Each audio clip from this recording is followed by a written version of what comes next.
Hi friends, ఈరోజు కార్తీక దీపం serial చాలా ఇంట్రెస్టింగ్గా ఉండబోతుంది.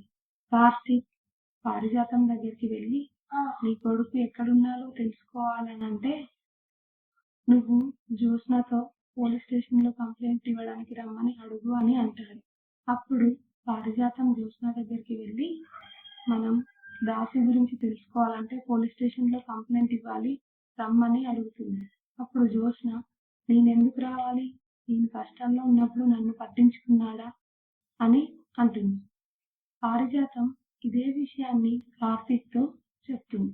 అప్పుడు కార్తీక్, ఇప్పుడు అర్థమైందా ఎవరు దాచిపెట్టారో నీ కొడుకుని అని అంటాడు. ఇదే సమయంలో కాంచన తన భర్తతో కాశీ స్వప్నతో ఉండాలనుకుంటున్నాడు, తన తప్పుకి పశ్చాత్తాప పడుతున్నాడు అని చెప్తుంది. అప్పుడు తన భర్త కాంచనతో,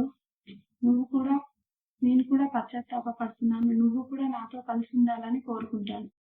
కార్తీక్ కూడా తన తల్లిదండ్రి కలిసి ఉండాలని కోరుకుంటాడు. మా ఛానల్ని సబ్స్క్రైబ్ చేసుకోండి. మరిన్ని అప్డేట్స్ కోసం బెల్ ఐకాన్ని క్లిక్ చేయండి.